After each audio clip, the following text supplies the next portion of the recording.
What's up, guys? So at the end of the last Build a Kingdom video, we were test driving her up and down the driveway a little bit, just to feel it out. And I'm gonna be honest here, I didn't really like the way the power steering felt. I also didn't particularly like the way it was running. Now, could have been my ears. We did have a little bit of damage to the exhaust. There's possible there's a crack or something and it just sounds different. Maybe that's my problem. It's pretty sharp response with the throttle, so maybe it's fine. It's just the difference in sound that's bothering me. But I'm gonna scan it anyway with the scanner just to take a look at everything and make sure that we're not missing something. And went and grabbed the last power steering box that I had on the shelf. We're gonna swap that out too. These are kind of nice because it's just one bolt. And in the accident, it did rip the lower steering shaft, the one that goes to the rack. It ripped it off of this shaft in here, and actually, I believe maybe bent the mount a little bit, or it might have bent this shaft. Either way, I don't like the way it feels. It's working. The power steering is working. I mean, you saw in the video, I was turning the wheels back and forth. It feels wonky. Doesn't feel right. So I have to unbolt some things in order to get to that point. Probably gonna have to lay in there under the dash, which I'm not looking forward to. But I'm gonna pop that old box out.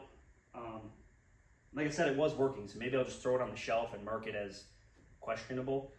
And I'm gonna look at the mount that's down there and then put this new box in, test that out, and then scan it. Plug into the OBD2 port here and see what we got for codes.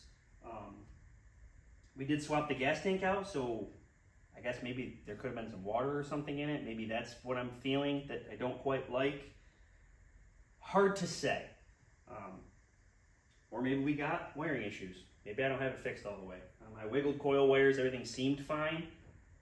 I'm not entirely sure, but Friday we plan on going to Ransomville. So in this video, hopefully GoPro footage from Ransomville. First time back on track. That's the plan. First I gotta swap this box out, so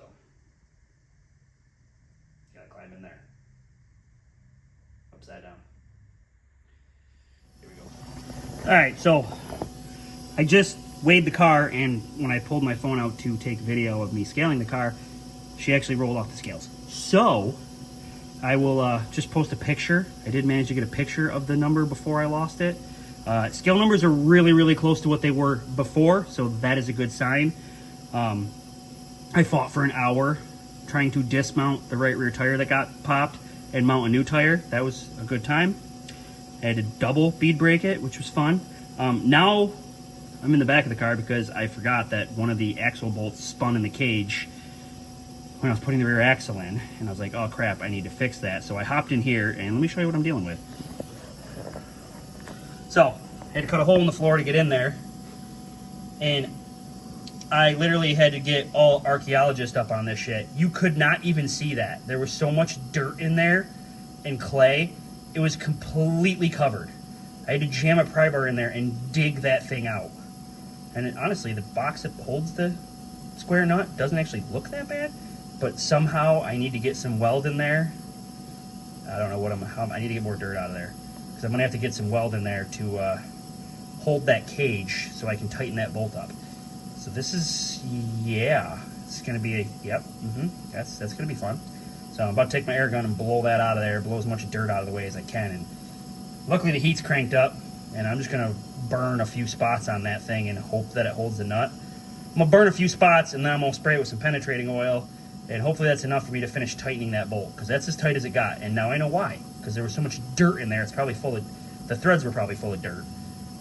Yeah, there's right in front of this that you can't see. There's two, you can see one of them. There's a hole there, but there's a bigger hole up further in the chassis. So the clay over the years of racing has just been flying in there and filled that entire pocket.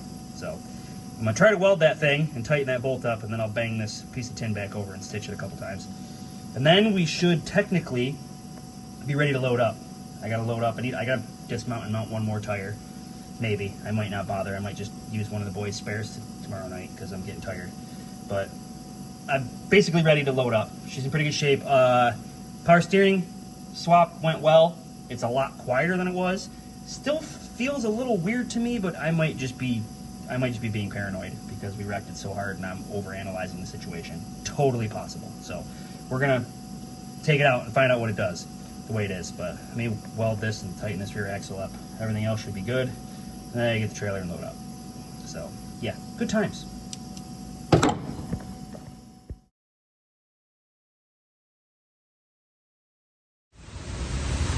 What's up, y'all? I meant to do this video yesterday with the car in the background, but I forgot. I got sidetracked in my son's soccer game and stuff, and I just totally forgot to take the video. But today's Tuesday, so I need to upload the video so y'all can watch it on YouTube. And I forgot. So here we are. The GoPro footage is coming up right now. We managed to get out for hot laps. The car felt okay. The track was really wet, so it was kind of hard to get a good feel for it. So we started outside pole in the first heat, so right into the fire. When the car entered 1 and 2, she felt a touch loose. I wasn't fully sold that it was good. It felt pretty good. But then when we got down to 3 and 4, I sent her in, and she settled right in like a dream. And after that, it was just smooth sailing. I put it to the wood and just let her eat. And we won the heat race by over a straightaway. Just awesome. As per usual, I pulled a terrible pin. I had a little kid pull for me, but my luck is my luck.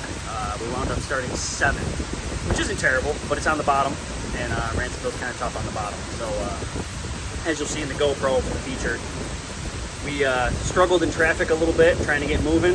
Eventually did make our way up to 3rd, and finished the race in 3rd place.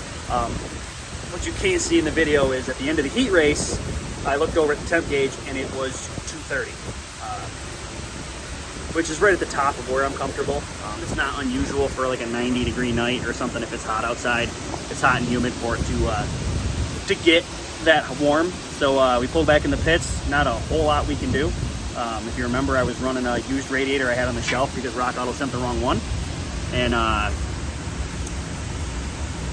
there must have been a restriction in the flow someplace. So we drilled some holes in the nose to try to get some more air to it. Went out for the feature, and my plan was to keep an eye on it.